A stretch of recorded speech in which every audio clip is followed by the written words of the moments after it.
ভালোবেসে চিত্রনায়ক শাকিব খানের সঙ্গে সংসার পেতেছিলেন চিত্রনায়িকা অপু বিশ্বাস।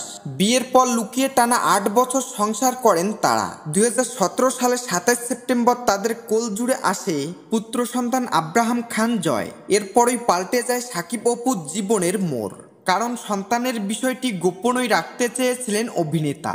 একই বছর গণমাধ্যমে পুত্র সন্তানের কথা প্রকাশ করার পরেই ভেঙে যায় শাকিব অপুর সংসার। যদিও এসব এখন পুরনো হয়ে গেছে, তবুও মাঝে মাঝে শাকিবের সঙ্গে কাটানো মুহূর্তগুলো স্মরণ করেন অপু। সম্প্রতি এক সাক্ষাৎকারে শাকিবের সঙ্গে ঘটে যাওয়া নানা ঘটনা শেয়ার করেন এই নায়িকা।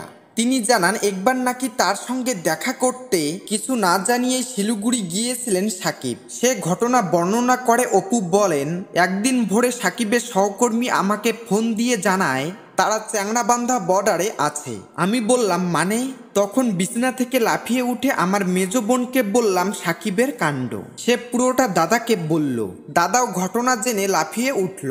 তিনি আরও বলেন, শুটিং ফাঁকি দিয়ে সারা রাত বাসে চড়ে সেখানে গিয়েছিলেন শাকিব। চিত্রনায়িকা বলেন, শাকিব অনেক সহজ সরল। আমাদের যেদিন বিয়ে হয়েছে সেদিনের একটি কথা এখনো কানে বাজে। শাকিব হুট করেই আমাকে বলে চলো বিয়ে করে ফেলি। আমি বললাম বিয়ে করে ফেলবো কিভাবে সম্ভব? এর জবাবে আমাকে বলেছিল স্ত্রীকে একজন স্বামী যেভাবে ভালোবাসে আমি ঠিক একজন স্বামীর জায়গা থেকে সেভাবেই তোমাকে ভালোবাসবো।